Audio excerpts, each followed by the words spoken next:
जीवन में जिद्दी होना कितना जरूरी है। जीवन में जिद्दी होना बहुत जरूरी है। इस जिद ने ही गोविंद जायसवाल को एक रिक्शे वाले के लड़के से एक आईएएस अधिकारी बना दिया। आज मैं आपको एक जिद्दी लड़के की कहानी सुनाऊंगा। बनारस की गलियों में खेलते हुए अपने एक दोस्त के साथ उसके घर चले जाने पर उसके दोस्त के पिता ने उस लड़के को घर के बाहर निकालते हुए कहा कि तुम्हारी हिम्मत कैसे हुई मेरे घर में आने की, सिर्फ इसलिए क्योंकि वो लड़का एक रिक्शे वाले का लड़का था और वो सज्जन एक संपन्न परिवार से थे। ये बात उस लड़के के मन में घर कर गई। यहीं से शुरू हुआ उस लड़के के संघर्ष का सफर। जिस उम्र में हम लोग डॉक्टर इंजीनियर बनने के सपने मजाक में देखा करते थे, उसी उम्र में उस लड़के ने आईएएस बनने का संकल्प ले डाला और यही अपमान उसकी जिंदगी का टर्निंग पॉइंट बना। वो रिक्शे वाले का लड़का था गोविंद जायसवाल, जिन्होंने हिंदी माध्यम में सर्वोच्च अंक प्राप्त किए और वो भी पहले ही प्रयास में। गोविंद जी की जिंदगी में मुश्किलें कम नहीं आई। उन्हें केवल एक जोड़ी कपड़े मिलते थे, वो भी होली में। एक जोड़ी कपड़े पूरे साल, कैसे? एक कमरे में 5 लोगों का परिवार रहता था, वहीं खाना बनाना, वहीं सोना। हम सब कल्पना भी नहीं कर सकते, पर यही वो बातें थी जो गोविंद जी को हमेशा अपने लक्ष्य की याद दिलाती रहती थी कि उन्हें बहुत आगे जाना है। गोविंद जी की बड़ी दीदी ममता जी जब पढ़ाई के लिए स्कूल जाती थी तो लोग ताने देते थे कि तुम्हें तो दूसरों के घर बर्तन धोने चाहिए, जिससे 2 पैसे कमा लो, पढ़ लिख कर क्या कर लोगे। गोविंद से कहते थे, कितने बड़े बन जाओगे तुम, 2 रिक्शे ज्यादा खरीद लोगे, 2 रिक्शे खुद चलाओगे और 2 रिक्शे किसी को चलाने के लिए दे दोगे।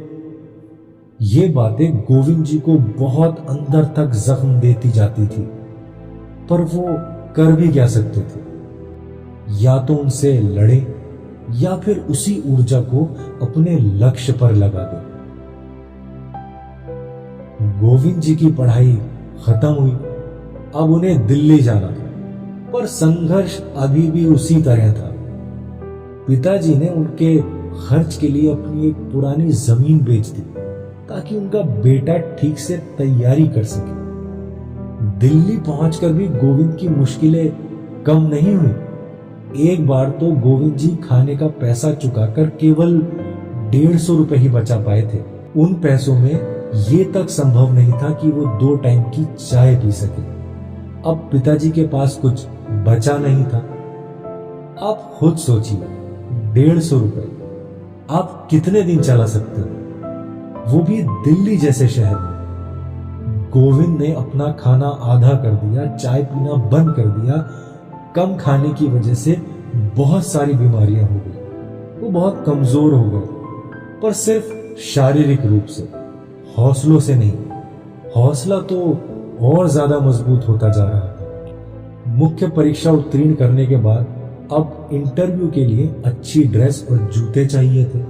उन्हीं दिनों उनकी दीदी गर्भवती थी और उन्हें चेकअप कराना था, पर उन पैसों से उन्होंने गोविंद के इंटरव्यू की ड्रेस का इंतजाम कर दिया। सबने कहा कि आपको खतरा हो सकता है, अगर इलाज नहीं हुआ तो। उन्होंने कहा 14 मई को रिजल्ट आएगा, तभी कर लूंगी। उनके इस विश्वास को गोविंद कभी नहीं तोड़ना चाहता था। उनकी दूसरी दीदी, जो सबसे लड़कर उन्हें बहुत सपोर्ट करती थी, बहुत सारी उम्मीदें थी उन्हें अपने भाई से। उन उम्मीदों को गोविंद कभी नहीं तोड़ना चाहते थे। रिजल्ट आने के पहले उनके पिताजी की तबीयत बहुत खराब हो गई, पर अब उनका इलाज करने की क्षमता किसी में नहीं थी, क्योंकि सब कुछ गोविंद की पढ़ाई में पहले ही लगाया जा चुका था। आज भी पिताजी की बात को याद करके उनकी आंखों में आंसू आ जाते हैं, जब उन्होंने अपने रिक्शे बेचते हुए कहा, सबके पास 2-3 लाख होते हैं तो क्या हमारे पास 2-3 रिक्शे हैं, वो तुम्हारे ही तो हैं, इन्हें ही बेच देते। आज अगर गोविंद सफल ना हुए होते तो जाने कितनी जिंदगियां खत्म हो गई होती। आज उन्हीं गलियों के लोग उनसे बात करना चाहते हैं, उन पर गर्व करते हैं, जिन्होंने एक दिन गोविंद को उन्हीं गलियों में खेलने से मना कर दिया था। आज वही गोविंद के ऊपर गर्व करते हैं। गोविंद अपनी सफलता के बारे में सिर्फ इतना कहते हैं कि अगर आप वास्तविक परिश्रम करो तो आज कोई भी चीज असंभव नहीं रह गई है। उनका कहना है अभाव के प्रभाव से इंसान बहुत कुछ बन सकता है। दोस्तों, ये गोविंद जी की बहुत ही प्रेरणादायक कहानी थी। इससे ये सिद्ध होता है कि अगर लक्ष्य के प्रति निरंतर प्रयास किया जाए, सारी बाधाओं को नजरअंदाज करके, तो सफलता जरूर मिलती है। तो दोस्तों, हंसते रहिए, मुस्कुराते रहिए और जिंदगी में आगे बढ़ते रहिए।